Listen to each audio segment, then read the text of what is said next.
welcome to another episode of Synth Geekery, episode 204 in our fourth year.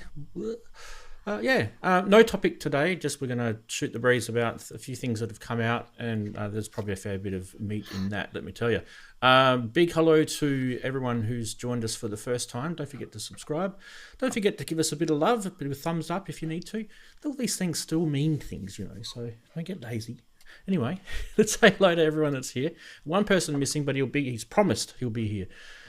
Starting with randomly, let's go that button there.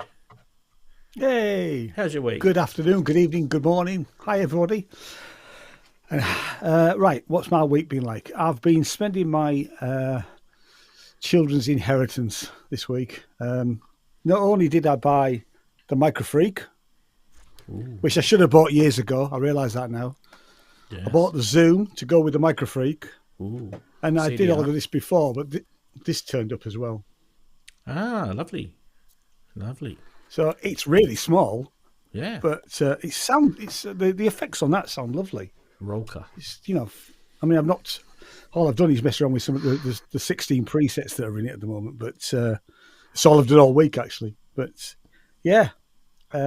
So that's my week, just messing around with stuff that has just turned up. That's awesome. Well, new gear. You've got a fair bit there to get your teeth sunk into, that's for sure. Yeah. Yeah. Tracks coming out of the proverbial. Yeah, hopefully. What have we got to Brooksy? Hey, Brooksy.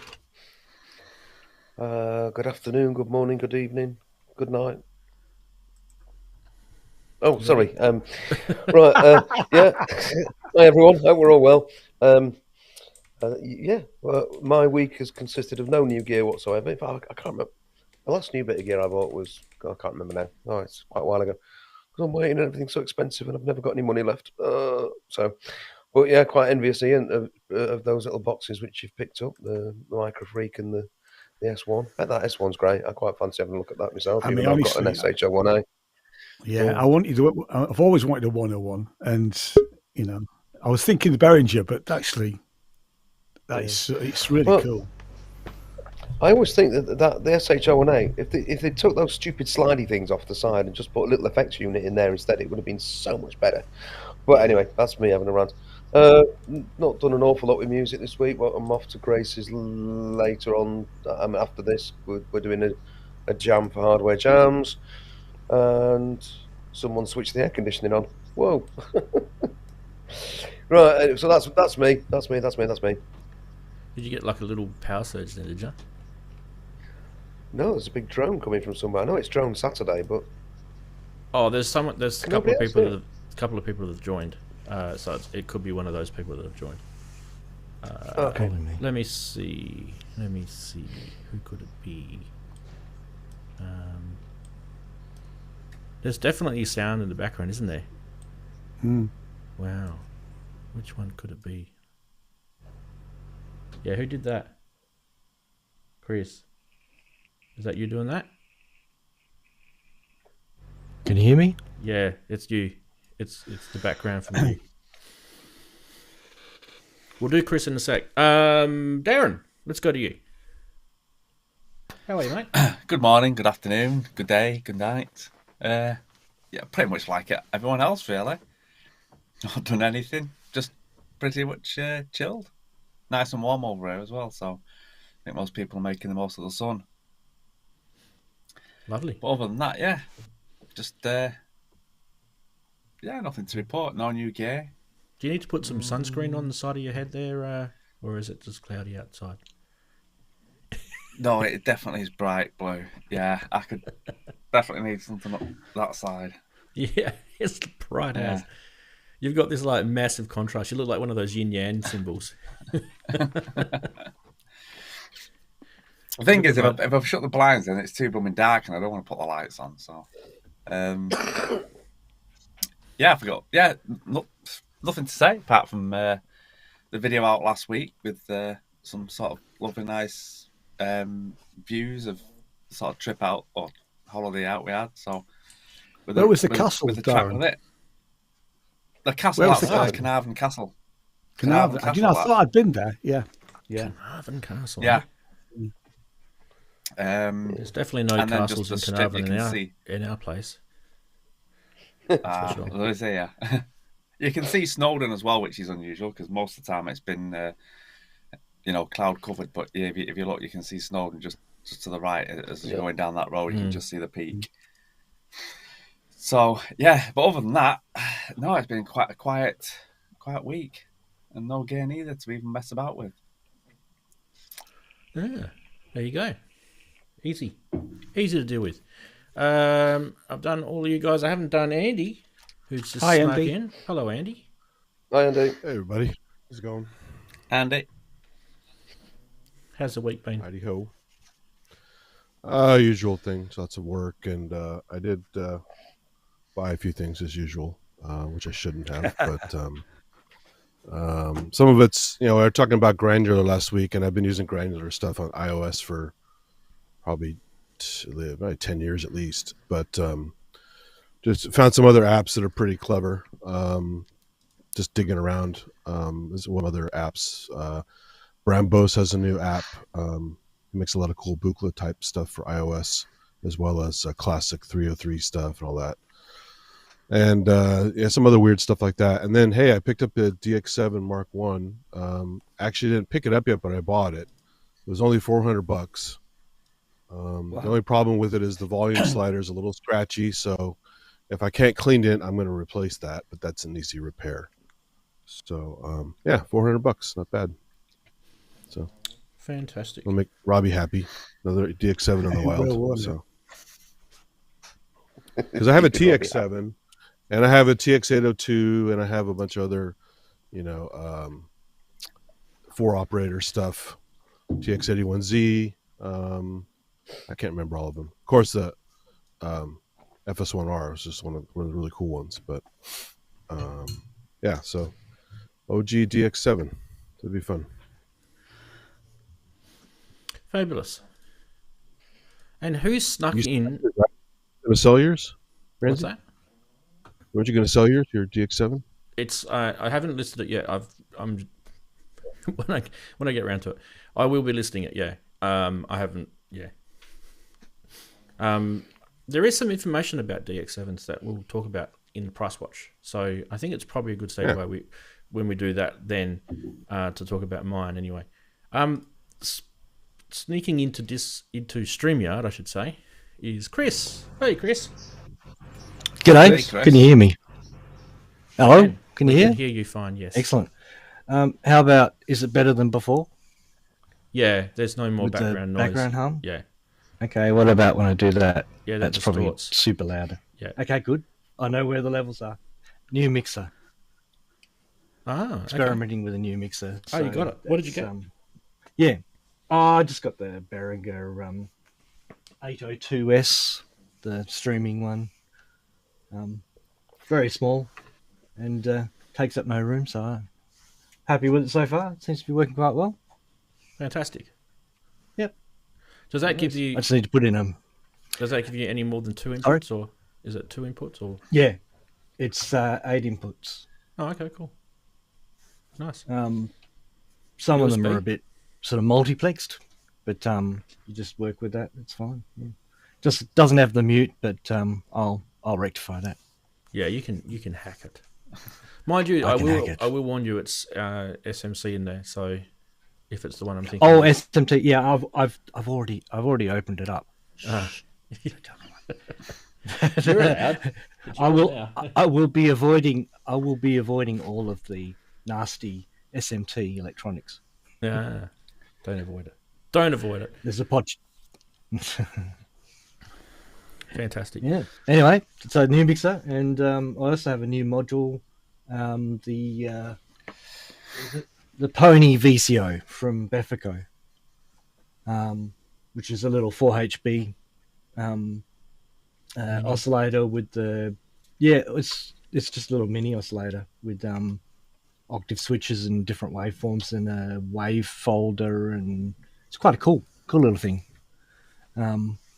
That's in there because it makes it easier to do more testing with the GP82 because it didn't have a good oscillator. So yeah, that's it's all the new. I did a bit of noodling today on my Mini Freak, so you'd be happy that I was playing a synth.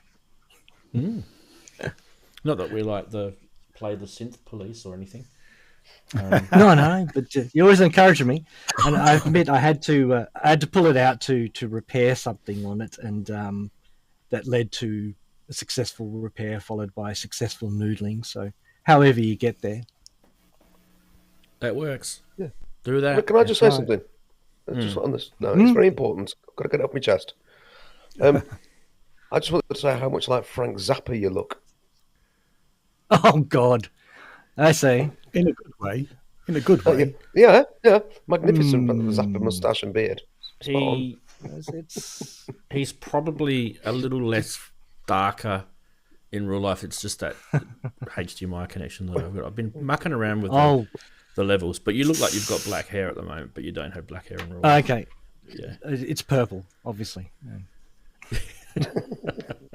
It does look a bit Frank Zappa, though. Very dapper. Oh, okay. Zappa. I'll take that. Dapper Zappa. Thanks, Andy. Chatties are here. Pleasure. Look at all those chatties people. Look at them coming in their droves. Fantastic to have everyone here. Where do we start? Lots of channel members to say a big thank you to, like David and Keith and Watford, and who else did I see sneaking in? I thought JX3D's there as well. Yeah. Brooksy, you're a channel member too. I should always thank you for that, just because you're here. Yeah. Makeshifter is also, Chris is also a channel member too, so big thank you to you too, Chris. And other than people that are channel members, there's Grace Griffin, there's Native VS. We haven't seen him for a while. It's nice to have him back. There's Bert, ASIO Head. Who else did I see? Culture of Ghosts. I saw Human Error. Awesome to see. Jolskov. Or it could just be Jolskov with a silent H, maybe. Jolskov. Hello all, he says. Or she. I'm not sure. I'm assuming here. I should never assume these days. Roy's there. Big hello to Roy. Pat Brady. JP Page 2. I saw Robbie Puricelli there with Failed Muso. Cresshead. Who else did I see? Excuse me. Probably a few others, but my mouse is scrolling now and I've lost where I was. So I've probably missed a whole bunch of people. Kissing the Machine. Afternoon All. Prometheus UK. Yes. And it's scrolled again on me. Neil Wharton. I saw Neil. I'm just trying to pick ones that stand out for no particular reason. But I think that's probably most of you. And if it's not, bad luck. I'm literally scrolling through the chat on YouTube. Try to do that and stream at the same time. Let's press this button because we have segments starting with, well, this one.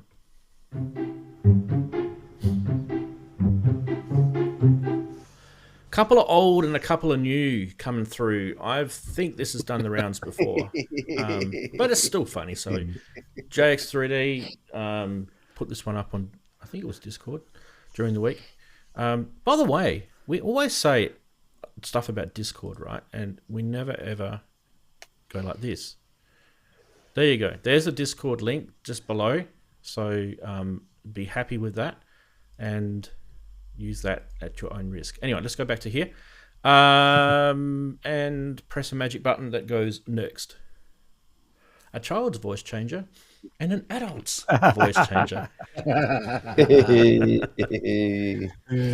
Oh, very nice. I think these are definitely, I can remember seeing this before. So I think these are definitely starting to be recycled now. Then you've got in the evening and in the morning. That's me. That is me. That's fantastic. I'm probably the morning and the afternoon and the evening and the one down the bottom, that is. Yeah. And then there's from Robbie Puricelli, he's put the push field in for €9.99. And it's and you buy it from Wish, I think. Yeah, fantastic. And I think that's it. I think. Yes, that's it. We got through it, people. What was your favourite? People in chat, tell us your favourite meme of the week. Voice changer, because we used to use one in Chilich, people. Yeah. Did you use the one, like literally the one with the triggers? They got little switches just like that, but it was red. What was it? Was it red? I think of it. No, I I have a whole bunch use of those. one. One's a radio Yeah. Yeah. Even that radiator gets it. Radiators. The radiator's good. Everyone likes the socks. Don't forget, in chat, I've just put the link. If you do want to join, I'm a bad salesman because no one ever does, but apart from Chris. Chris is feeling pretty lonely over on StreamYard. So there's the link. It takes you to the StreamYard. All you need is a device that has a camera in it, and it will get you in. Like a phone or a tablet or even a laptop or something like that, or a web PC with a webcam. It'll get you in. Doesn't have to be anything convoluted. We can deal with headphone mics and I don't know, that sort of stuff. If you want to jump in, don't be scared. We generally don't bite anyway. Right, we should hit the news because we do have a fair bit.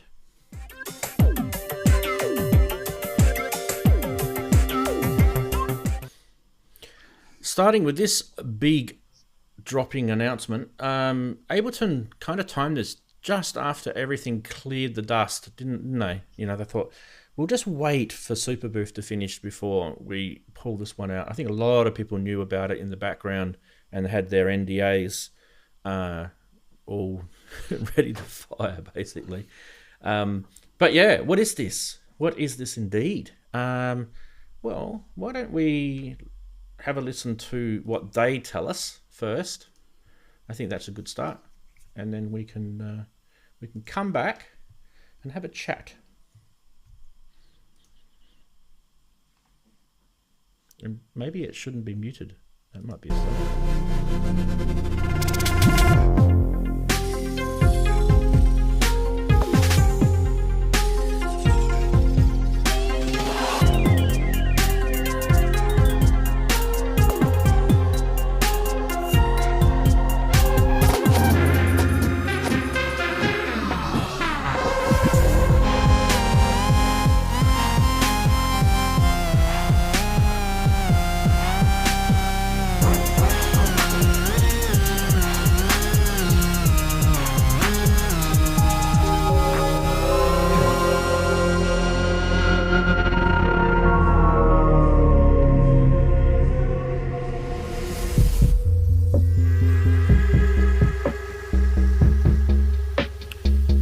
Table available separately.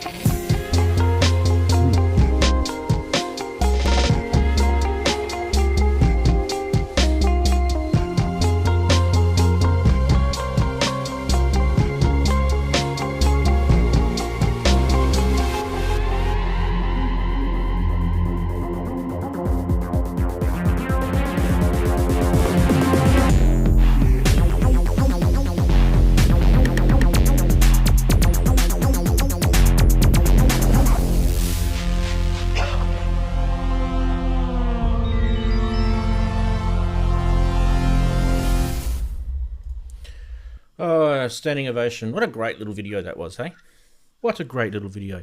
Now, let's have a quick chat about it. There is two versions of this baby. There's the standalone version, which is probably what everyone's going to be interested in. And there's the ubiquitous controller version, which we all probably have seen before with their version 2 and version 1. If anyone wants to know the difference, you're in the right place because you probably haven't watched any videos on YouTube for the last week. But let's have a little look anyway. So, hang on over to my website. We'll steal the info off of there, I think. Right, so where are we? Let's go to my front page and we'll click on here. And there's the standalone version. So we'll talk about that. Basically, you're looking at a completely standalone independent hardware controller with Ableton features. Now, little asterisks after that because Ableton haven't got all the features in the Push 3 that you would have on a desktop or laptop Ableton, but they're kind of using this thing as a pretty cool sort of groove boxy type clip launching type sort of machine that you can do a fair bit with. But built into it is a pretty decent processor. It's got a Intel Core i3. It's the 11th generation, which is the 115G4 with 8 gigabytes of RAM. It has an internal 256 gig SSD drive in there. It has a built-in battery. A little bit disappointing with the battery though. Only 2.5 hours of playback time with that. But hey, that might be good enough. Who knows? Maybe the battery could be upgraded in the future. But they do talk about future upgrades with this, and they talk about this thing being maybe upgradable with processors, with memory, with definitely with hard drives and things like that. I'll talk about my thoughts on that in a sec.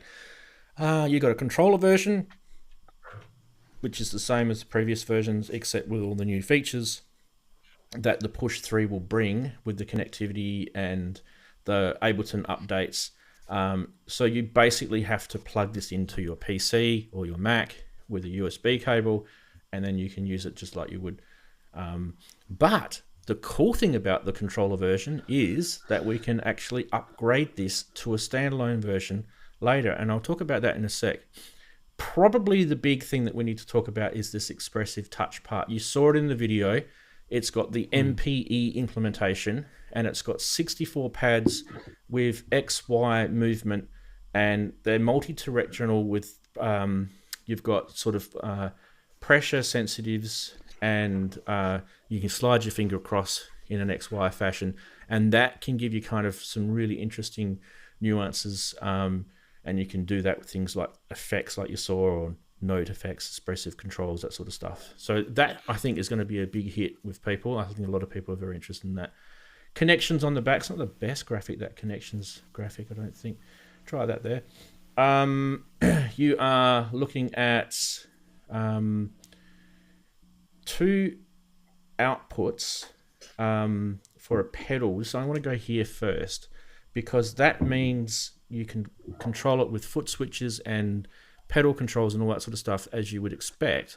But Ableton have said that that will also enable you to do CV and gate control as well.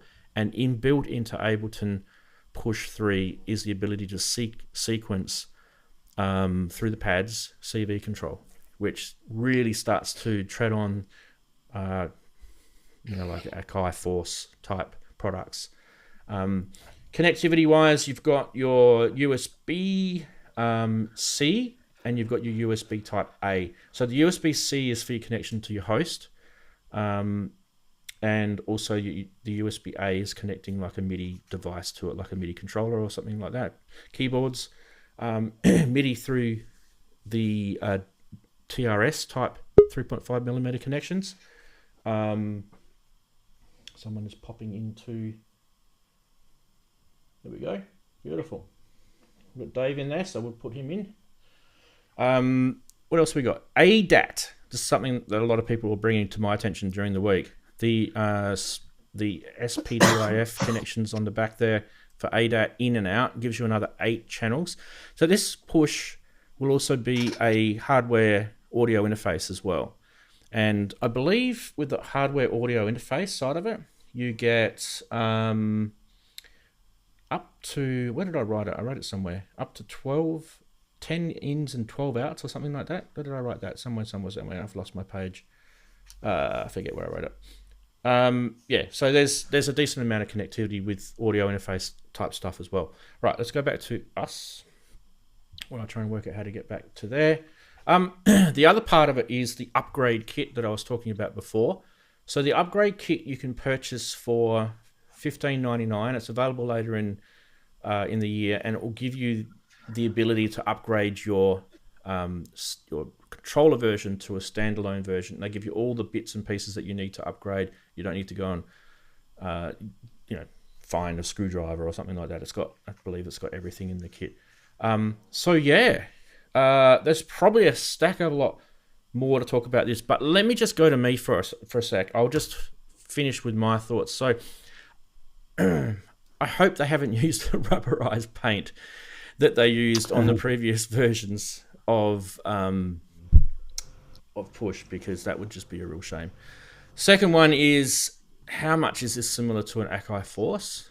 The video looks like it's got some really cool things in it that I haven't seen in an Akai Force, with those, filter controls and things like that. So, but how much in general is this similar to an Akai Force? And the reason why we're saying that is because an Akai Force is probably maybe about half the price at the moment on the market. Someone can confirm that for me. There isn't an arrangement feature in this. So if you're looking for something with an arrangement feature, at the moment it isn't implemented, but who knows, Ableton might bring that into the future.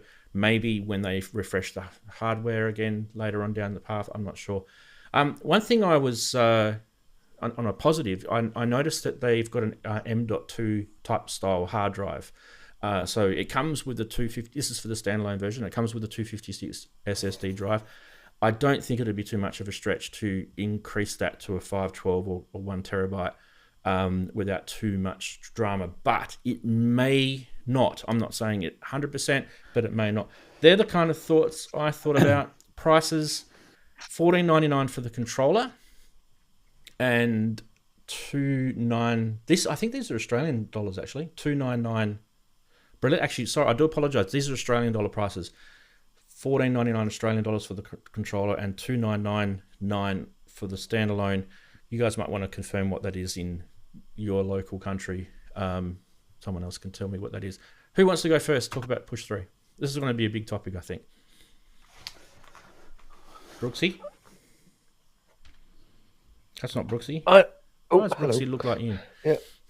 Oh, I keep trying. I'm not an Ableton user. Grace is an Ableton user, and I've always been really impressed at what Grace can do with that, bombing about it.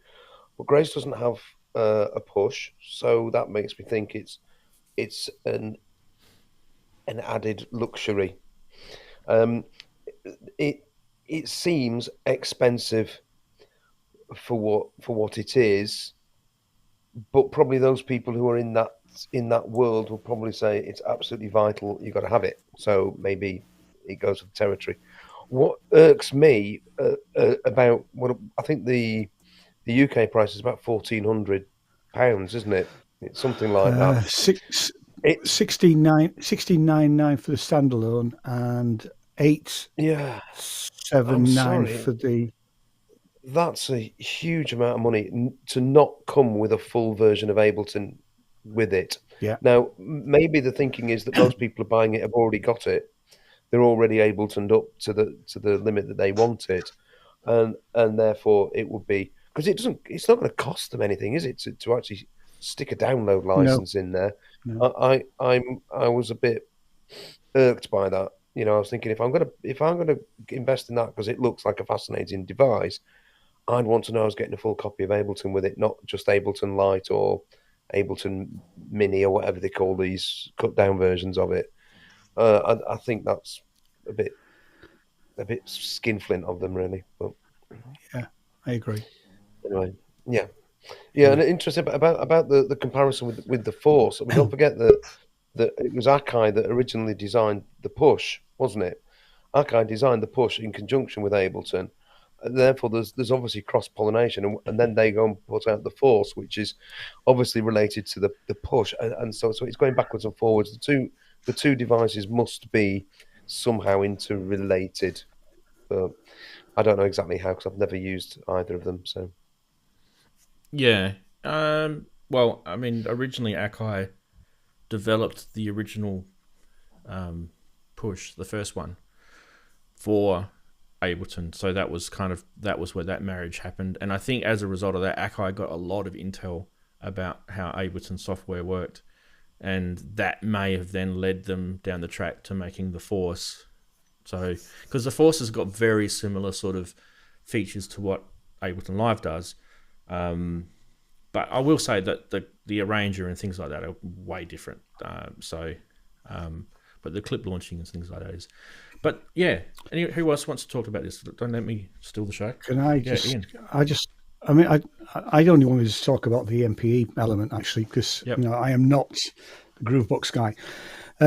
I looked at Loopop's video on this, and it looked to me like it's an improvement over the Linstrument. The patch is slightly bigger, and it seems to have a bit more control. Now, hopefully, it'll be at Synthfest or Gearfest, so I might get my hands on it and be able to compare them. You know, but I think that's quite a good thing. I agree with Andy about the price. I think Ableton will be at Gearfest. They had a big room upstairs last year, didn't they? Yeah, I spent half my life in there. I went to their seminars. Thanks, Andy. Completely forgotten.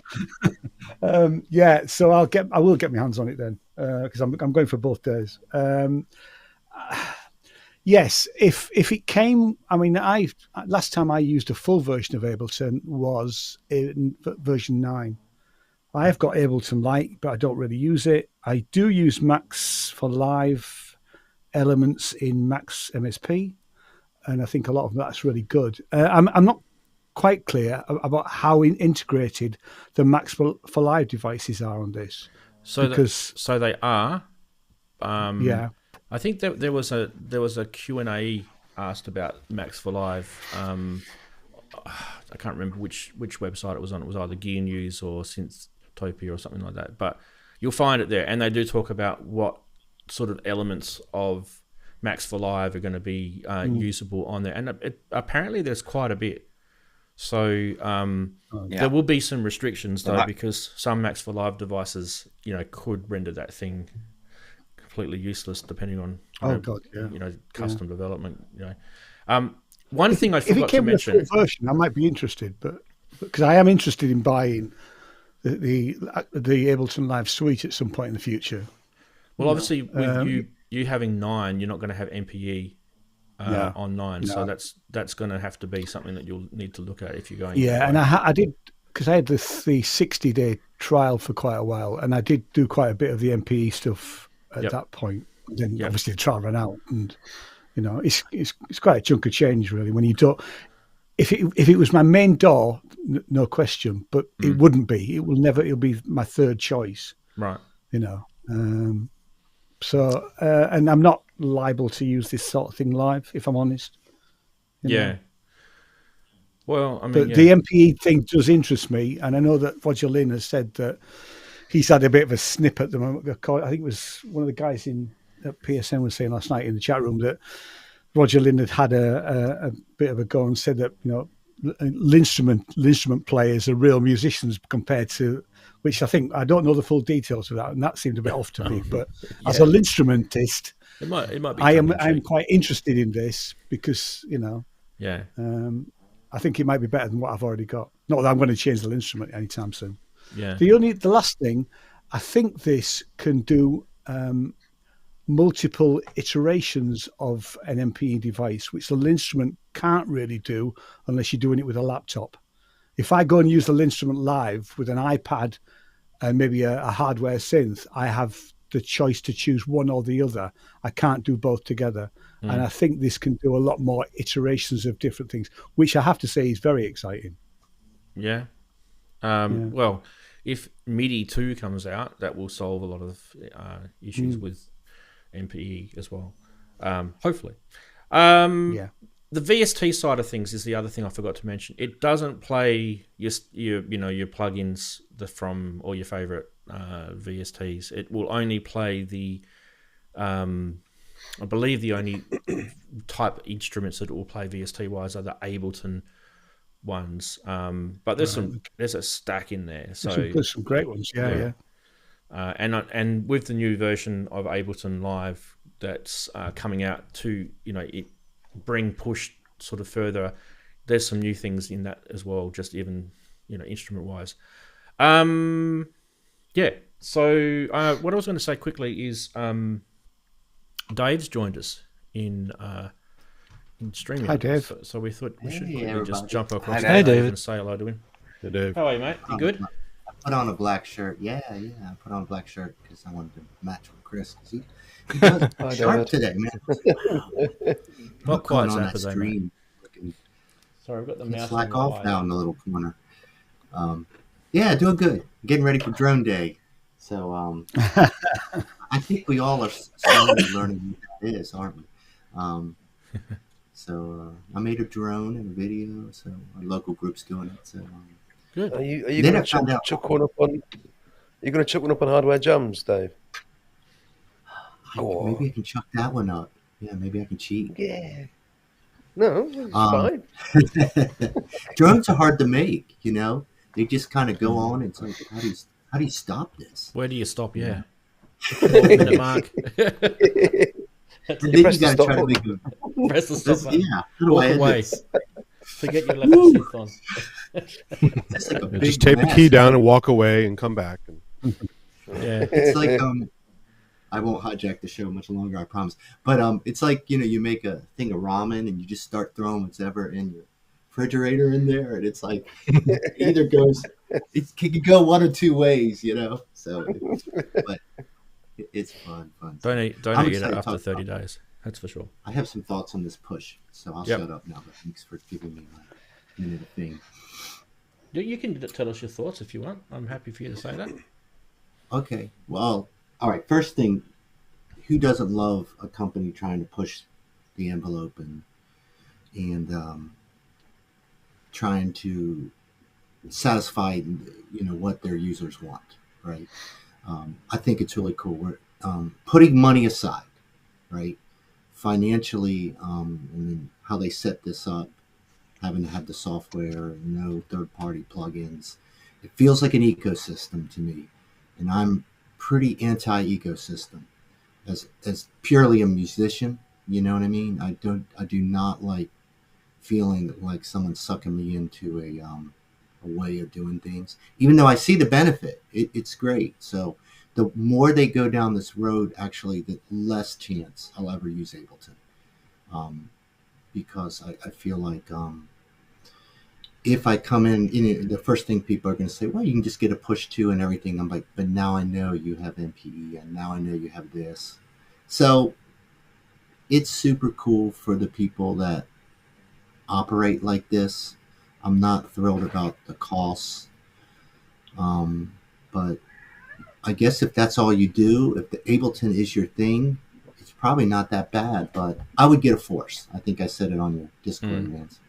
I'd get a Force that's $700 here in the United States. People are ditching them, so It's a no-brainer. that's my thoughts. Yeah. Yeah, it really is. I mean, the stuff that you can do on the Force, the stuff you can do on the Push, it's very similar, but there's definitely going to be some cool things that the Push does, right? And if those things are absolute game changers for you, then you should buy a Push. But if they're just little nice things that you can probably do without, or have another device that does it, because there's cheaper ways of getting MPE control. By the way, you don't have to go and buy a Push to have that MPE control. There's other devices out there that do it. But yeah, I do like it though. I'm not knocking it. I just think it's pricey, like Dave said. Well, you say pricey. What was the price again? Was it one's five? It was one. 1.5. I'll tell you 1,600 and something pounds. 1,669 for the standalone, 879 for the controller version. Yeah, it's $3,000 So in Australia. Yeah, so this Push is dropping into the space where you've got Machina plus Akai Force.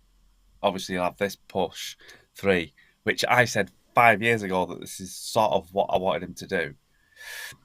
And for what you're getting, when you think that this is now brand new, so everything that comes out brand new is always that slightly more expensive anyway. Yeah, your Akai Force is how many years? 4 years old? And it's not really expandable, and it's going to be. You can guarantee that now that Push 3's out, Akai Force 2 will be coming out at least next year, because there's no MP really expressive pads on the Force. So I sort of, a bit like Dave says, I like the way that they're pushing this slight envelope as a sort of groove boxy working with your DAW. I mean, if you're into Ableton or Logic or Cubase, you're already sort of into their sort of space anyway, because people who, like, for me, I use Ableton, so I really don't move to anything else. People who use Logic are usually sort of stuck in Logic area, maybe use Push, Ableton. So I sort of get that, but it's moving that boundary of hardware and software. Whether you like the sort of getting, oh, I've got to have Ableton because I need this and that, and it's all getting locked into that. Beside that, it's making the other manufacturers now are going to have to, like you say, Akai, the Akai Force is definitely going to have to improve, because it's coming. I won't say it's coming to its end, but it's definitely going to start struggling. I don't think there's that much more they can start doing to the Akai Force without doing hardware changes. And I do like the idea that you can potentially expand as time moves on with the Push for at least 5-6 years, maybe. I mean, how that's going to cost and how it's going to work, we don't know. But, and like you say, I think like the Akai Force came out, it's took how many updates to get to how good it is now. I think even though they should release something fully working, I think the Push will evolve in the same way as the Akai Force did.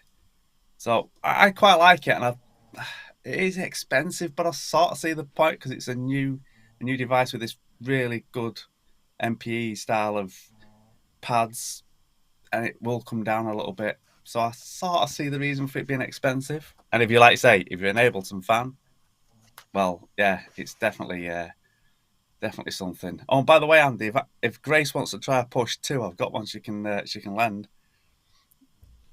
Yeah. Hey, just before we go, because I don't want it to scroll away, Jack, thanks for the $4.99. Your question, in your personal opinion, which drum machine produced by Roland was the best? Can we get that back to you in a couple of secs? Because we're just kind of handling the Push 3 announcement right now. But definitely we'll come back to answer that question. I've got it locked and loaded here, ready to go. So I'll hit that button soon. But yeah, once again, thanks for the super chat. Can I just reply to Darren on the point he's just made? Thank you for that offer. I'll mention it to Grace later and see what she says. We've never ever had a conversation about anything along those lines about Push. She doesn't have one. She's got other controllers. She's got the Novation keyboard thing with stuff, but I don't know. I will ask her to see what she says. That's a lovely. It's even still got this bit on it as well. Look, ooh. Is that a Push 1, Darren, or a Push 2? Push 2. Yeah. So it doesn't suffer from the sticky, rubberized paint. No sticky stuff on it. Yeah, good, awesome. Thank you, Darren. It's very kind. I have a few. Oh, thanks. Sorry.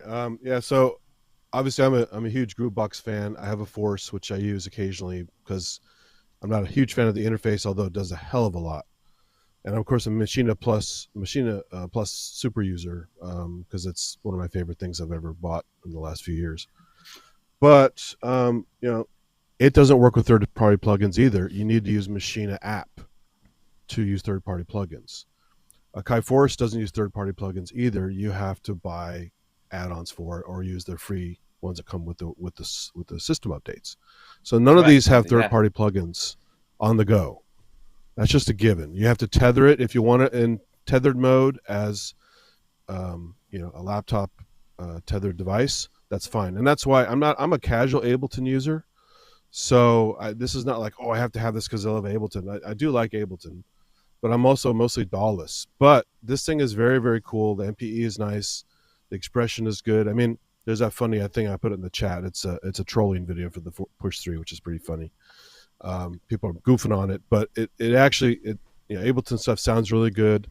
The features, it looks nice. I'm sure it feels really nice.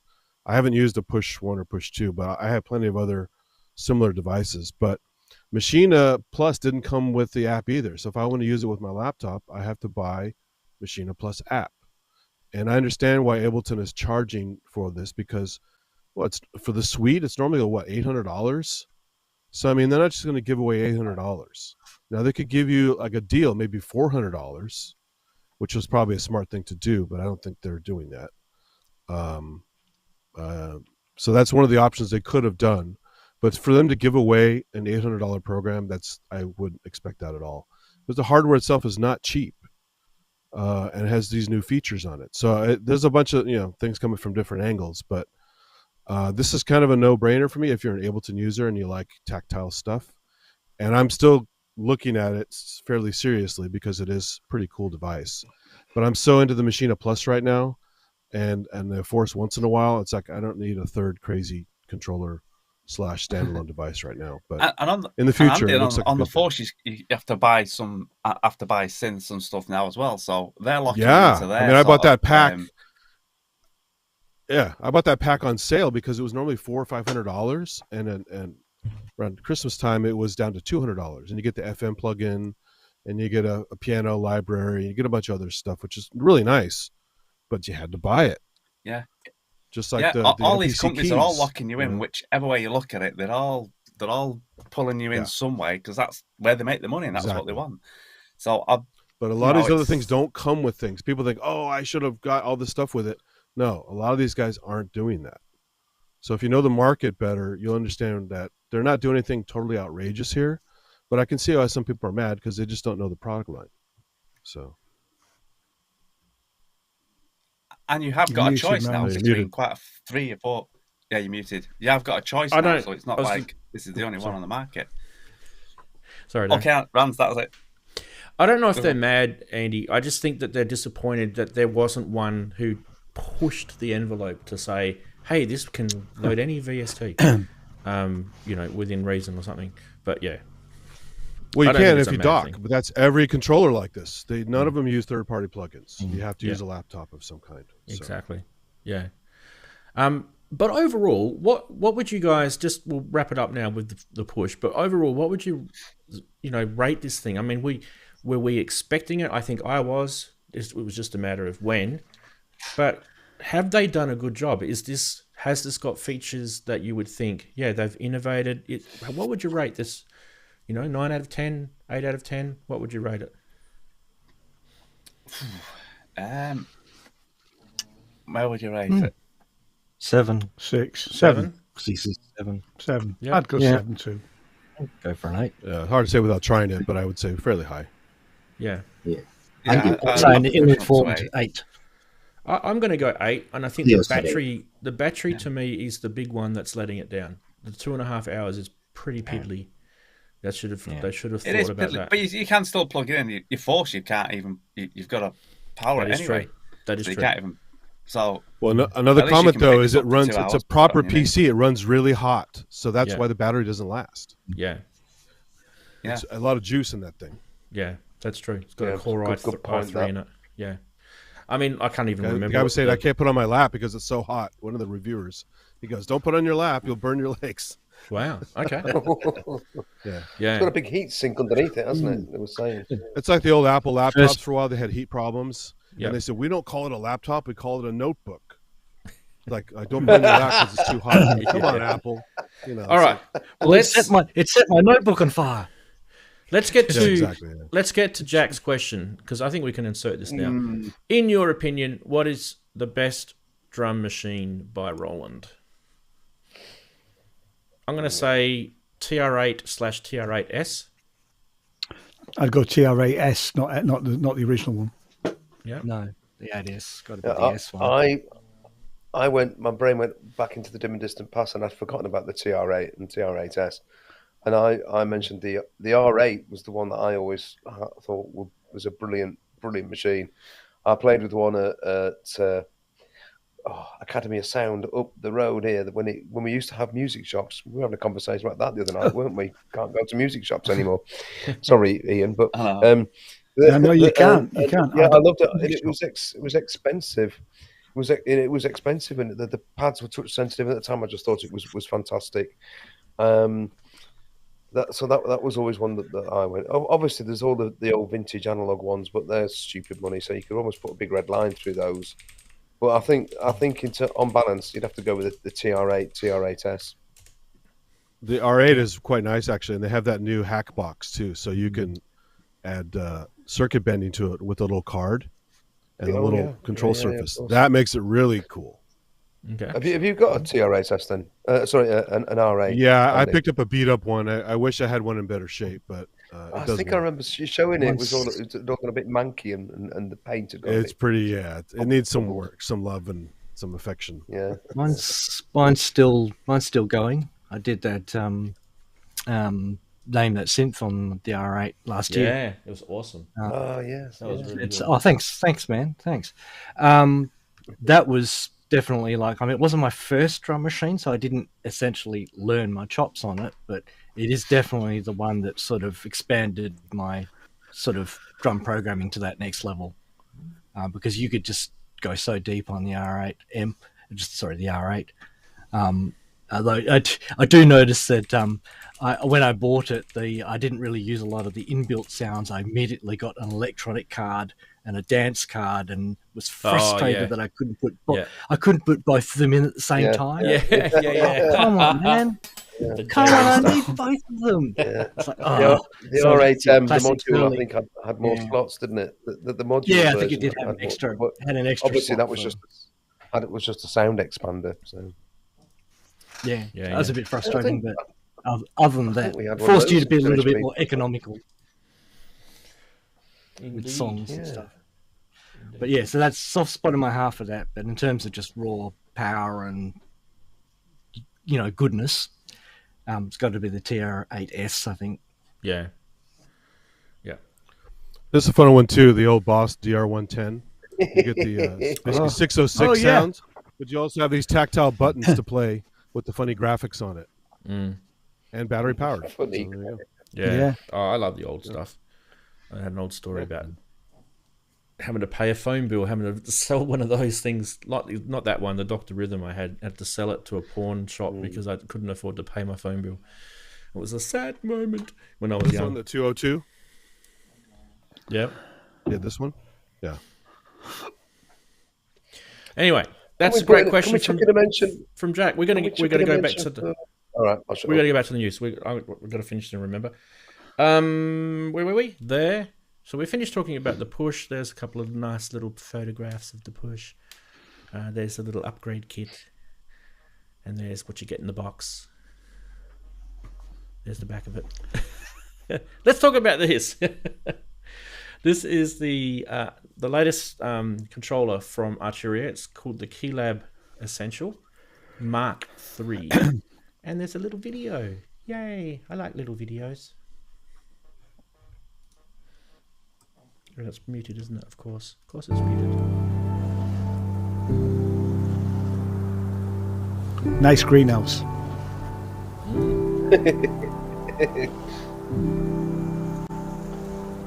That is lovely.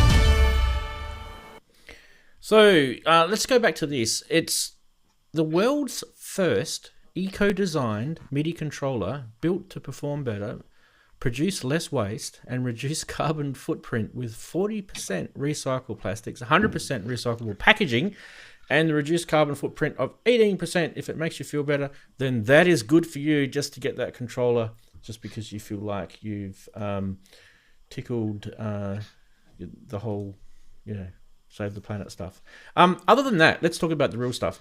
It has a whole bunch of software titles coming in with it. It's got Analog Lab V.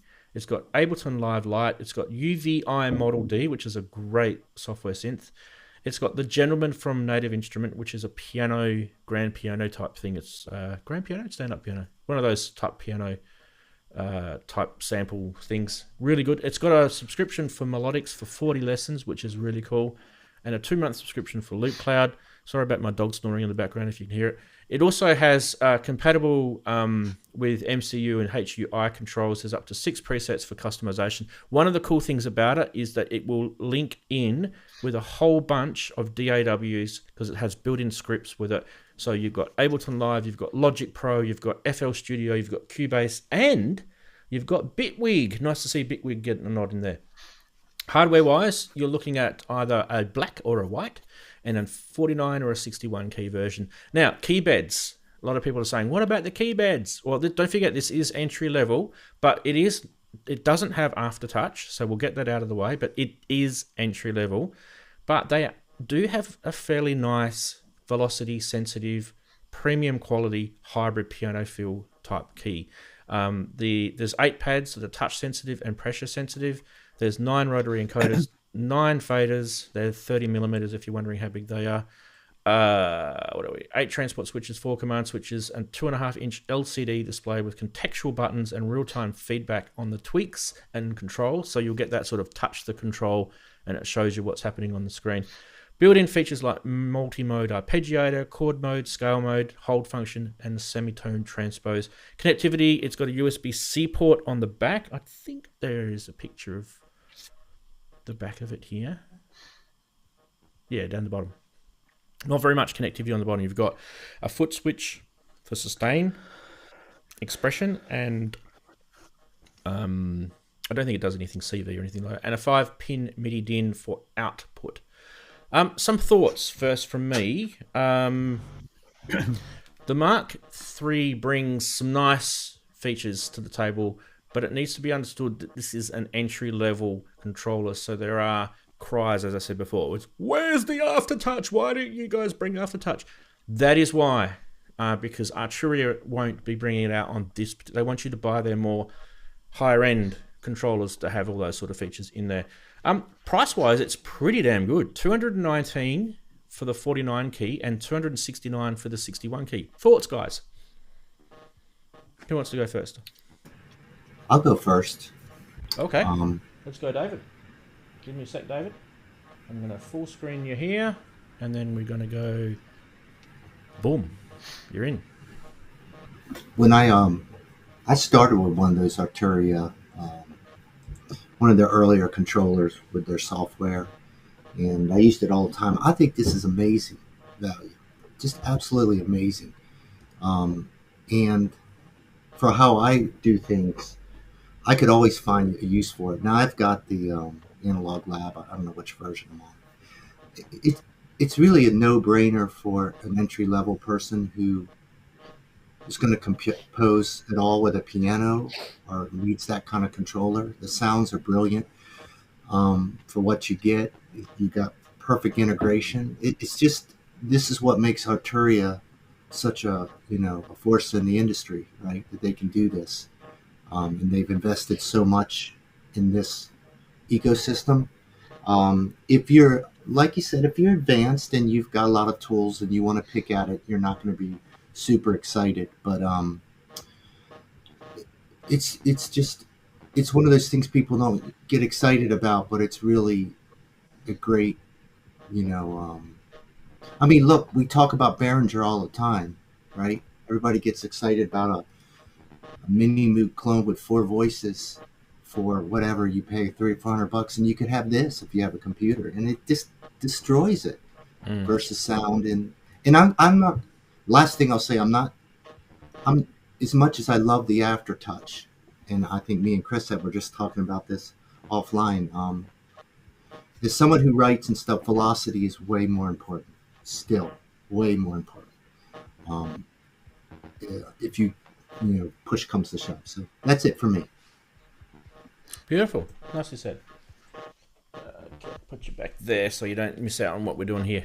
Awesome. Anyone else want to comment on the... Yep. Yeah. Oh, got some interesting noises. Someone's got a synth going. Someone's doing 8-bit music here. I'll just mute the StreamYard for a sec. What David said, what he just said at the end there, it's one of those weird things. It's not got aftertouch. Well, that's ridiculous. How often do I use it? I hardly ever use it as someone who grew up on a piano. It's not a natural thing for me to do. I have to. Oh, I better press that key a bit more now. I have to think about it. I mean, this will do it. You know, Arturia key step 37. That'll do after touch. Do I ever? Do I heck? I should, but I don't think about it. So I immediately get my big red pen out and put a big red cross through things. Oh, it's not got after touch. And then I think, and he's right. I would hardly use it if I had it, and it's daft. I think if you've got something which is specifically designed with polyphonic aftertouch, where you know that's a feature and you've bought it for just that, then I think you would give it some focus. I mean, like things like the Hydrasynth. But I think again, Arturia products like this are always good. End of. They do what they're supposed to do. They're great to use. The build quality is really good. I mean, I've got a couple of Arturias here. I've got the BeatStep Pro and I've got the KeyStep 37. So yeah, if I was looking at a larger keyboard controller, a 5-octave one, then I might well be very interested in one of these. But then again, I might look at the next level up because they'd have aftertouch. Yeah. Yes, you've just done a circle. I have. Jack's chucked another super chat in. Thank you, Jack. Hang on, I'm just going to mute that StreamYard for a sec. He prefers the Akai MPK over the KeyLab any day. Yeah, look, there's some really nice Akai controllers out there. So that's awesome that you like them. Beautiful. Okay, who else wanted to have a quick comment about the Arturia stuff before we move on to the next? That's it. I mean, good. No, what everybody else doesn't said. have I after agree with touch. what everybody else said. Yeah. I didn't see Chris. Did you say something? No. Nope. Okay, cool. You've got really loud all of a sudden, by the way. Just letting you know. Right. Okay, let's move on to the next, which is not that. This from this one came out of the blue for me. I didn't even know about this and just stumbled across it on a guitar sort of blog, and I don't know if the synth people have been sort of let to know about this as much, but this is actually a pretty cool thing. So if you guys remember back in the 80s and 90s, the Roland SDE 3000, which you can see in the background, it's a rack-mounted digital delay effects module. I'm pretty sure Wagoo's got one. I'm just thinking Wagoo's got to have one of these, surely. Those things were very, very, very common to be in on stage and recording studios as well. And they were, pretty big with guitarists. Like, I mean, obviously this one's going to be got to mention Eddie Van Halen, because the model on the right that you can see has the EVH written on it. That's actually his initials, Eddie Van Halen, and it is modeled after him. But I won't steal that. We're going to go to the video and we're going to have a look at, well, not 5 minutes of it, but we're going to have a look at an intro anyway. Roland SD3000 is digital delay, but not fully designed by digital. Digital provides very accurate delay time, but most of the part to making good sound is analog design. Roland SD3000 kind of like mixture of digital accuracy and musical analog sound design. Today, we define this style as vintage digital. We already had SD2000. I wanted to add something different. So SD3000 has programmable capability and also tap tempo for live performance guitarists. We wanted to make accurate delay, right? Because tape delay was not accurate. But now people love tape echo sound. Why? It's not accurate. Digital delay is accurate, but I wanted to add something.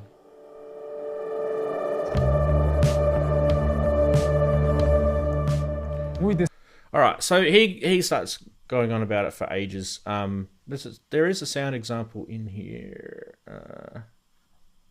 Where is it? Probably not on this one. Anyway, we won't go to there. So, quick talk about the pedals. The SDE 3000D. There's two versions. The D1, it has two of these like remodeled effects processors in them, so you get the stereo effects. Because what a lot of people used to do is they used to buy these things, and they had to buy it. Notice in the back in the rack, you've got two. They had to buy two so that they could get stereo. So one of the good things about it is they put two of them in. You're getting all of the algorithms, the types of settings and everything that you would have on the original in this. And he talks about this digital vintage, kind of made me chuckle a little bit. Digital's digital. I understand what he's saying. Like he's saying that those things had some analog circuits in them to make some of the sounds, so they would have had to have implemented their Roland's ACB technology. They don't really talk about that, but there would be some sort of digital, manipulation of those old analog circuits to be able to do this sort of stuff. Anyway, let's talk about quickly the EVH version, which is the Eddie Van Halen version. So just to really sort of sum this up, the EVH version is basically a collaboration with Eddie Van Halen's what do you call it? Historical organization, and provides curated presets and expanded input and output to authentically recreate the dual STE 3000 setup that he had with his on-stage 3-cabinet live stage guitar sound. So that would probably be more suited for the real guitar heads, that one. But I definitely think the standard one, which by the way is only $499. It's kind of up there with the more expensive Boss pedals like the MDs and the 500 models. The EVH version is another $100, $599. So that's it. Thoughts? Opinions? Anyone?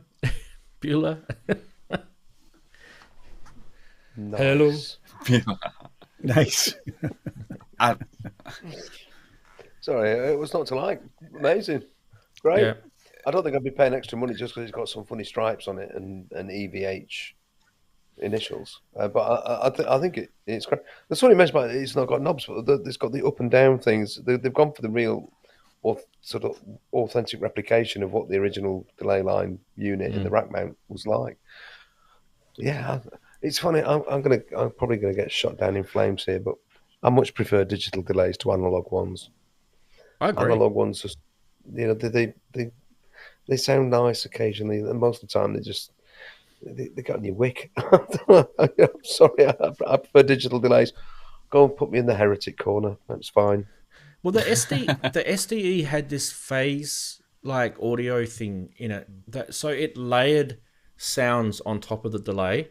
So they used other kind of little special effects, like they put little subtle choruses or subtle reverbs in there to sort of thicken up that delay. So the tails of the delay sounded really rich, and it was really quite intelligent how they made it. So it is a special type of delay. It's not like you've got a sound and it's just repeating it and it's pumping it through a low pass filter or a band pass filter. It's not anything sort of cold like that.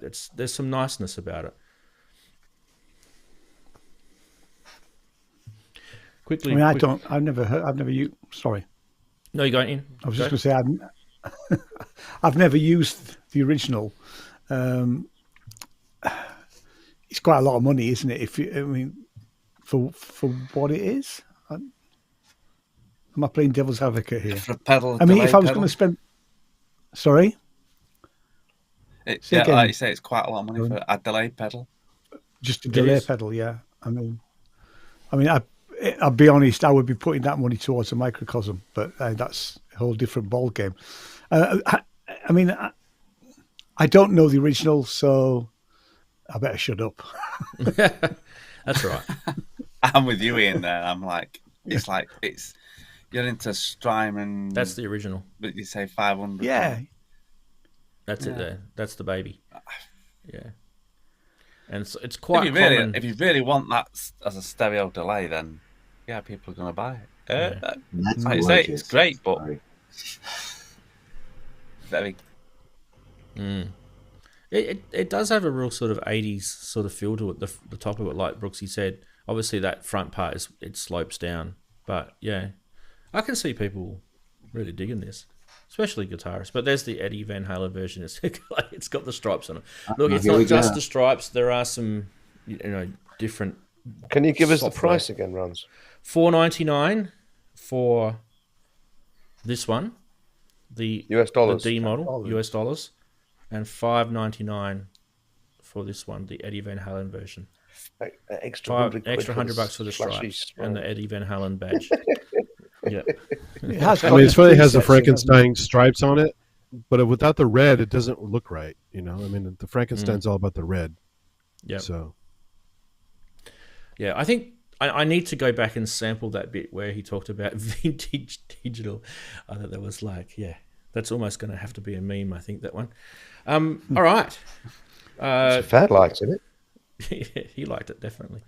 yeah, Right. D8000's vintage digital. So, We should do this.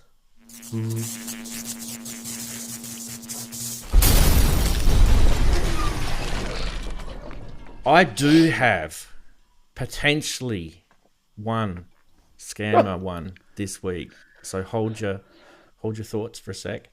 Yeah, but first let's have a look at this one. Synth City, hey? Synth City. I wouldn't mind living there. This is a live auction on Reverb. Who wants an ARP 2600 now? That you can get all sorts of different clones of them now. Not I said the fly? I don't know. This is a live auction on Reverb. So it's about £10,000. It's a real pretty good nick actually. I thought maybe it's been restored. What was that serial number? I didn't see that. Oh, it's a pretty decent serial number. Not that that's important, but there you go. Who wants an ARP 2600? A real one, not a remake. Oh, yes, but I can't afford that. £10,000. Yeah. So, real auction. Now, I mentioned at the start of the show that I had some information about prices of synths. And one of the ones that I haven't done for a while, because I've been lazy, is the SH101. Do you guys remember I used to do that? The SH101 prices, and I used to track it. Well, I've gone back and I've tracked it again. I've gone back and I've tracked. I just think the SH101 is quite the sort of epitome of a synth to track its prices, because it really does fluctuate quite interestingly across the two different main sellers, which is eBay and Reverb, and obviously the line is the average there.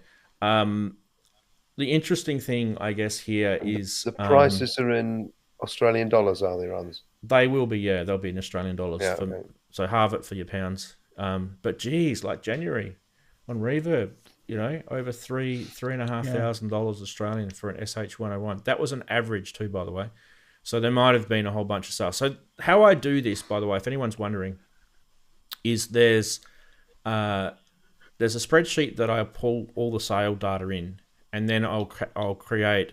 So for the month of January, for example, I'll sum it all up for all the sales that I had, and then I'll divide it by the total number of people that were selling, and that will give me the average.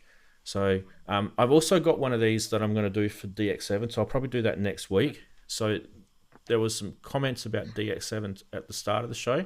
Next week, maybe I might have my listing up, and maybe I might have the graph up in time. I have done my research on the pricing. I just haven't finished doing the graph yet. By the way, just so you know, that little graph that I produced there, I wrote some code for WordPress, and it generates that graph by looking at a Google Sheets automatically. So all I have to do now is just update the data in the Google Sheets, and it updates the graph for me. So going forward, we should be able to call those babies up a lot more frequently. Should make my life easier. All right, let's go to the next one. We have got this, which I probably think might be in scam territory. I'm not sure. It might be real. I don't know. It's a lot of money for a synth. $90,000 US. It's the better part of 90,000. I'm very sad because he's not willing to ship it to Australia. But there is just going to mute the. Who's playing? What, Yeah, I'm just going to mute that. I don't know what it is. It's coming from StreamYard, so I'm just going to mute it. So yeah, there is a live auction on. By the way, guys, if you are wondering, yes, I do link all the live auctions that I show on Price Watch in the blog article, which gets released probably in about 12 hours time after the show. But anyway, let's have a look at some photos. Here we go. Has anyone ever played one of these, the EMS Polysynthy? No. There aren't very many of them. No. They're There pretty really rare, aren't aren't they? very many. Is this a 1970 type thing? I think it is, isn't it? Oh, These yes. are educational units, Yeah. right? Is that what they're colored Yeah. like that? I don't know. I don't really know much about these. Yeah, I think you're right. But yeah, there you go. There's a lot of money to be had if you're going to sell something like that. That's for sure. What else do we have? We also have this one. I thought was interesting. This one's not scammy at all. I just think if anyone is interested in buying an analog synth, the JX range, the 3P, the 8P, the Super JX, they are excellent value for money at the moment on the used market. And this one has I don't think it's the original PG200 controller. It's got some other third-party brand one. But that's actually really cool if it's got the controller with it. It's a live auction. So it's on Reverb. Let's have a look at the photo. Yeah, those third-party controllers are kind of expensive. Yeah. So the price was, I thought, pretty decent. This was a great sounding synth in its day. Just some people just didn't like it because it wasn't like controllable enough. Well, you've got the controller, so you know. Oh, and the presets were pretty dreadful. They are. You know, which is a shame. The boutique version is very good, actually. Yeah. Mode Machines DT200. There you go. D-Tronics design. Someone will be able to quickly check how much those things are. They're like $400 or $500. Yeah. They're kind of expensive. And it does have MIDI. There you go. So you are looking at, what is that? I don't know, £1,800, something like that, give or take. That's pretty good for a 6-voice analog 2 oscillator with. It's also got that nice, beautiful chorus in it as well.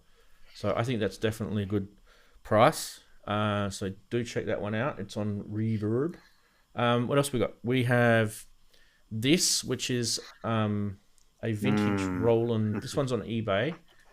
So I thought this was interesting. $999 for an MC202. It's probably about the going price from what I can work out. Maybe a little bit pricey, I'm not sure. But this does have the box. But I'm kind of worried about what he said in his thing. I'll go to that now.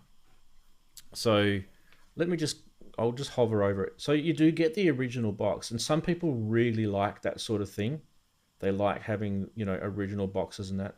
I don't know if that box looks like it's been mangled. I'm not sure. Anyway, let's scroll down here because he talks about what he's done to this thing. It comes as seen. I don't like that for a start. Includes the box, no power supply, tested and working on batteries, but I'm not going to include the batteries, and I have not tested it with a power supply as I don't have one.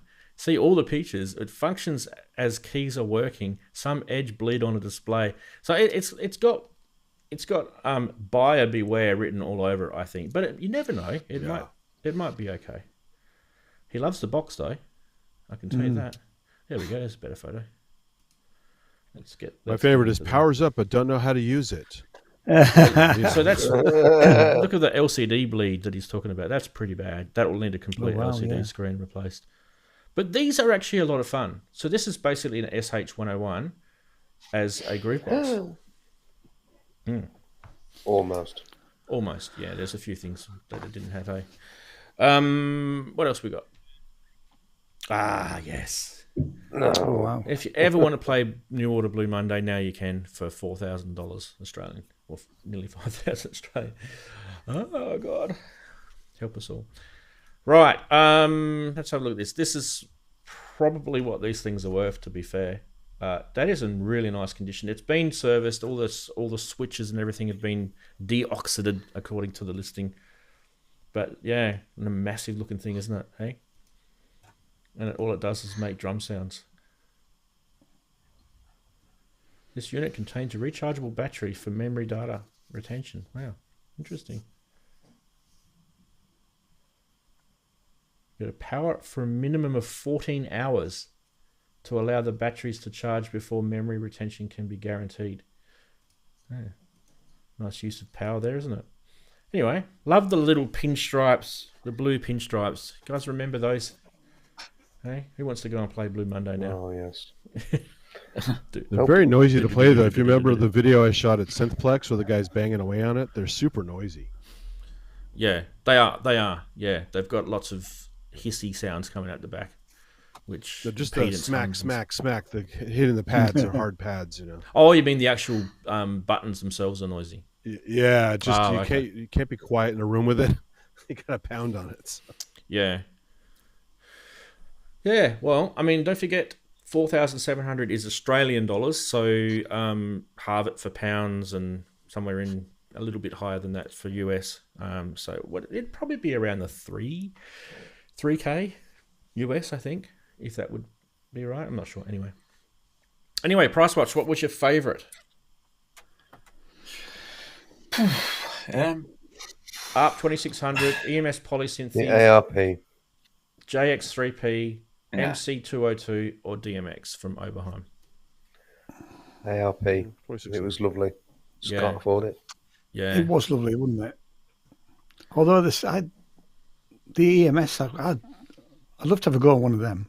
Not at that price, but yeah,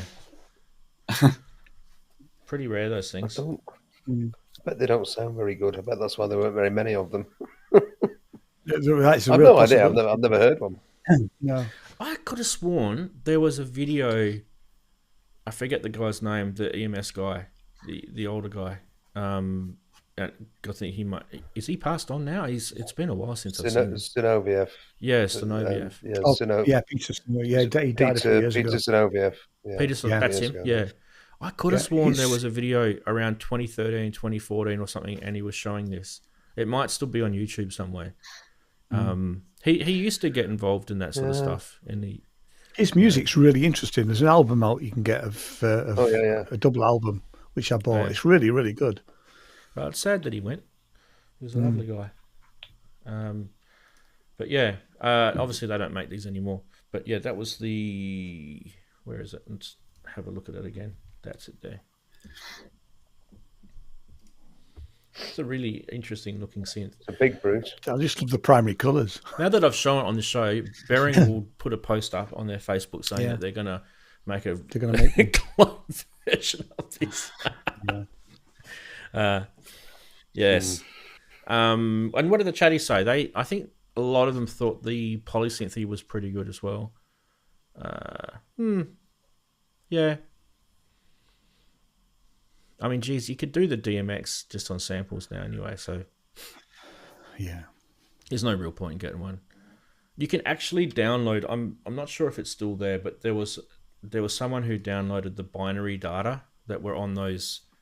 Andy, they were on those chips that were on the DMX. Someone had actually,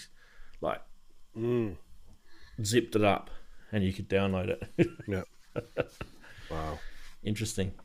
I don't know how that would work, but yeah, it'd just be some sort of sound font of some sort in that day. Anyway. Well, they had that Promer, right, for doing that.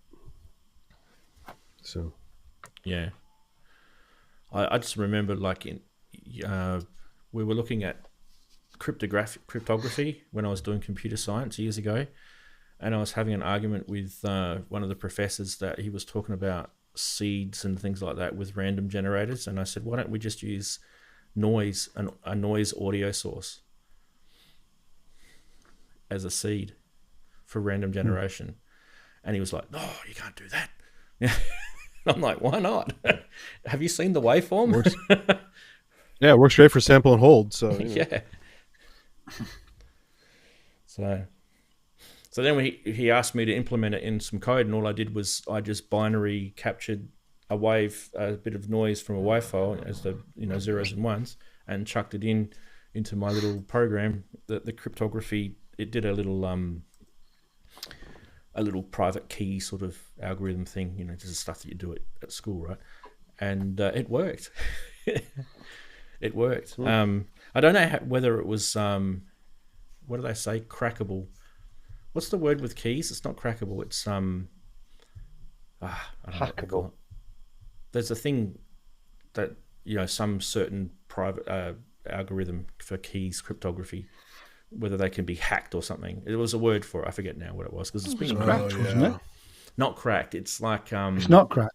Nah, it's something else. I mean, it's deciphered, but it's something. Yeah. Unlocked. It's a word anyway. We'll move on. It's obviously not. Yeah. Right. We have got through a fairly. I reckon I was expecting there to be no news this week, and then Push came out.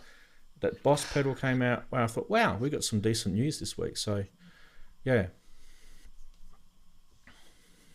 Yeah, Ranz's professor stole the idea. Maybe he did. I don't know. I've probably just. I did that years ago. Surely someone else has thought of it. I mean, a lot of the guys were using things like Fourier's transform theory and things like that to manipulate code. So it's not. Use an old noisy DX7 patch. Yeah, exactly. Use the output of the Roland Juno 106 chorus. Yeah, that's true. Fantastic. Well, guys, yeah. Can you hear the synth sound over the noise? I liked how Roland brought out the boutique version, and they included an option for you to turn the noise on. And I'm like, does anyone actually do that? They do it just to hear it once. You want to be accurate? No, I'm going to turn that back off. Well, that's what's cool about the D50 boutique, where you have normal mode and high res mode. Yeah, that is nice actually. I never got that boutique because I've got a D550 here. So, but yeah, how many boutiques have you got left? D50 with an arpeggiator, How many boutiques have I got left? I've got the SH101. Sorry, SH01A. What I should call it. I've got the SE02, which is just over there. I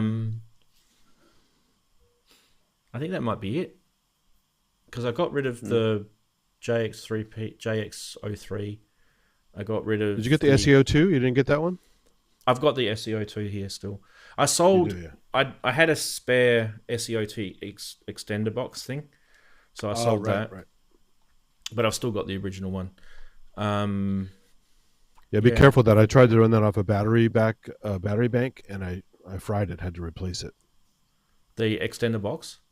EXT box is a little fragile, so don't watch what you feed it for power.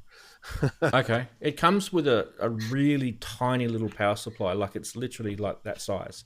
You know those little wall. Well, I was trying to make mine mobile. And, okay. The SEO2 was fine, but the EXT box didn't like it. So. Yeah. Wow. They're not cheap to replace either, those things. Yes. No. Yeah, I don't know. I mean, I like what hold that thing up that you've got, Ian, the S1. Up a bit higher. But look how tiny that is, right? That is a really, really. I actually really starting to dig what Roland are doing here. I know it's very Volkerish. The series is great. Yeah, it is very Volkerish, and I'm sure it's. Yeah, well, it took them a while, and now they've solved. Or this is what they should have got in the first place. They should have got this size, this compact. Yeah. Because I have the J. You know what I mean? They literally are pop in your pocket virtually and take out, which they should have been originally. I mean, they want 25 quid for a case for it, which seems a bit steep, but... what sort of case get knockoffs for about? It's the Roland case. It's just like a little hard case thing. Oh, a hard case. Get a knockoff on Amazon. Well, it's semi-hard case, I think. I thought I looked at the price and went, I'm not paying 25 quid for a case for it. How much are they? I would want to put it in something. Roland S1. If you're buying them in Australia, $300 Australian. What were they in your world? 180, 179 here. Okay. Yeah. That was the sort of lowest price. They're the sort of the Daves to the 3, aren't they? 3 or 4 of them. They're the Daves to the 4. So Ian, I got one of those hard shell laptop cases from Amazon, the cheap ones, and I'm building all 4 of those into that as a portable mix unit. So I got all 4 of the Rolkas as a set. All right, cool. I'm free of Volkas, by the way. I can't believe it. I sold every got single one of my Volkas. Yep. It's not like I hate them. You're Volkaless. I got rid of every single one of them, and I don't miss it at all because I never use them. Yeah. The mixer was the worst one. I don't have the mixer. Oh, the mixer shouldn't say it. The mixer is terrible. Oh, and they still got. How many have got? Well, it's only 3 2, channels. Yeah. Yeah, exactly. And it wasn't battery. Got 4. Yeah, I switch them on every now and again. I've got 4 of them out. There's 3 in the stand, and I've got the Volca Beats over there. Which there are millions of these in the world. There are millions of them. You're not going to get any money for them. Yeah. So I lost a fair bit of coin. It's not that I was, trying to make coin. That's the baby. Is that the Beats? What is that? Hang on. Oh, you're muted. Sorry. Yes. Is the horrible noise still coming through from Strymon? Yeah, you still got 8-bit. Yeah, but what is it? It's like... Okay. It's like a music. software. You've got some music. Yeah. Yeah, that's... I can hear that now. Yeah, what? You've got something going. I get the vocal playing. That's me. Oh, is it? Oh, that's Brooksy. Oh. Oh, God. Doesn't that speaker sound amazing, Brooksy? It does, It's just like, it's incredible. It is. You take the output and stick it through the thing, and that bass drum booms like anything. It's amazing. It did, yeah. Especially the Volca kick. It's got some balls on it. Oh, well, I haven't got that one, unfortunately. MS-20 filter. Where am I going to put it now? I'll put it back. Boys and their toys. Well, I mean, let's face it, the Volcas were way ahead of the game when they came out. They were. So the Volcas are pretty cool, but the Rolkas actually have a lot of low end. They're nice sounding. I mean, MPC can do all the Volca sounds. Cool. Yeah, but it doesn't say Donkomatic. Sample that. Tribe does. Volca sample's worth keeping, Ranzee. You don't have that one? Oh, it's gone off. I got rid of that. I got rid of that. Donkomatic Really? in there. Oh yeah, Donkomatic's on there. Yeah, it is. Yeah. No, I got rid of Volca sample because I actually hated it. It had some nice sounds in it, but with the app, it was pretty cool though. You little iOS app, and you could sample on the go and load it in there. Nah, the USB version was definitely better. The one that the second one they brought out, but the first one was a nightmare.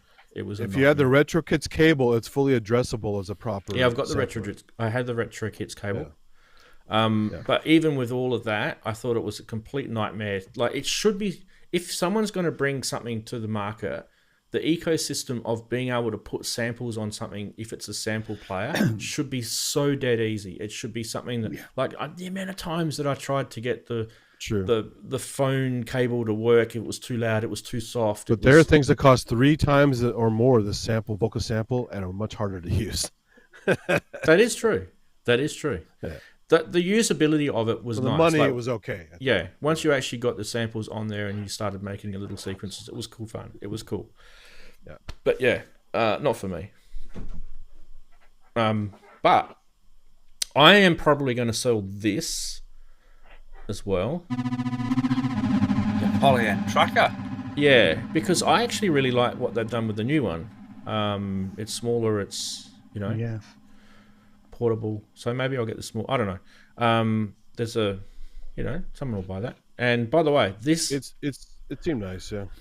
This is a really, really cool product. So if you haven't got your hands on one of these, I mean, it is now. The firmware made a big difference. That firmware update that's just come out for this has really just taken this to another level. And it's cool that these guys are doing the firmware updates. Sample Track is definitely by far their best product that Sonicware have ever made.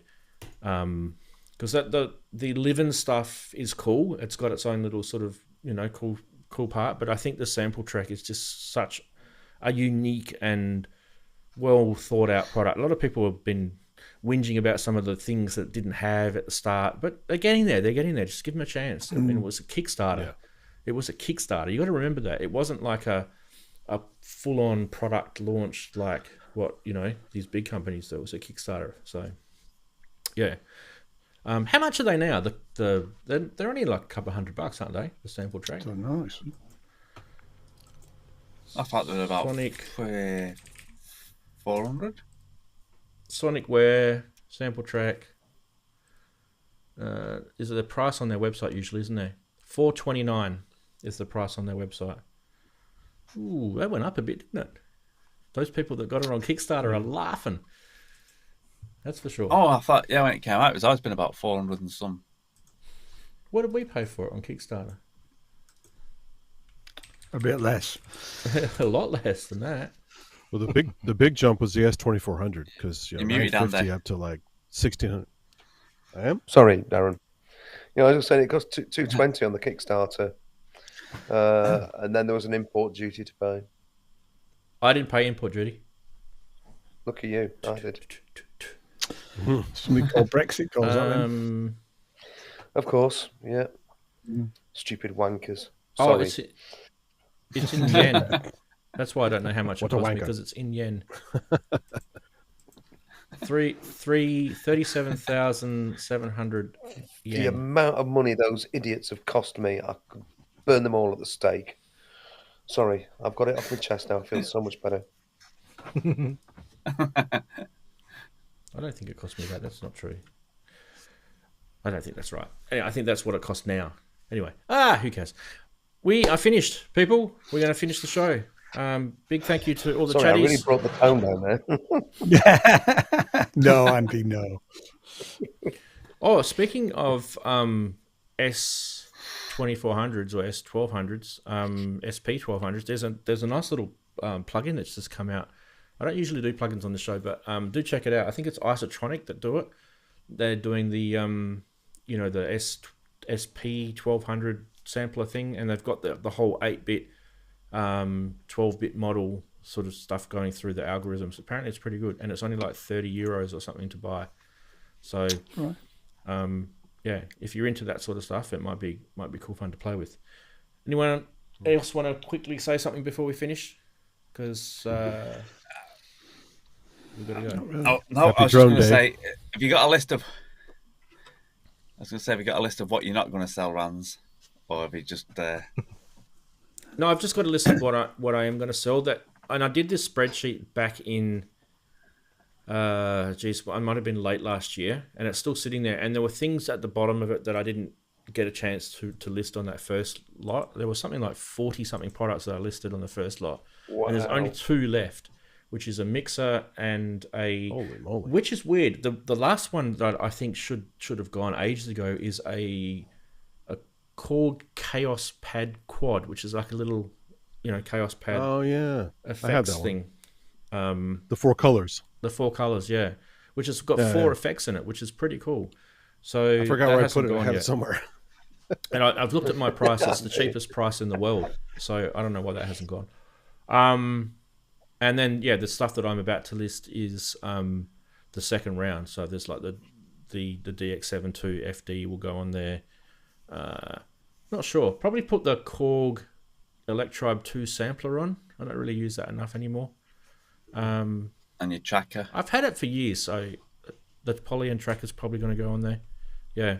Hey, Ranzee, did you ever try the firmware thing where you could turn it from a sample to a synth? I didn't, but I definitely looked into it, but I didn't think it needed to. Yeah, but there's a big article on my website about the Electro if you want to check that out. It's tips and tricks and stuff that helps people that have got Electrobes, because I actually used it quite a bit in the early days. Just don't use it enough anymore now, so which is why it needs to move on. Someone else can love it. Anyway, enough about me crapping on. Oh, 40 things. That's a lot. Yep. Mm. And more to go, or are you pretty much mostly done?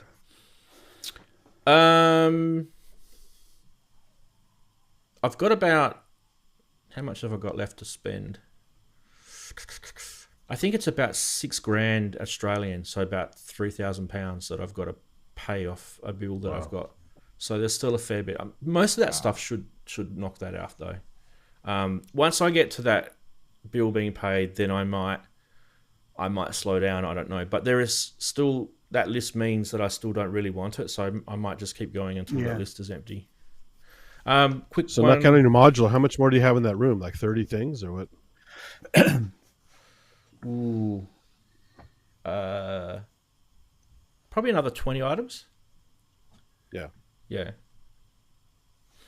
Maybe give or take. Thanks, Jack, for the super chat. What is your favorite go-to workhorse sampler? Well, I'm going to say Akai MPC.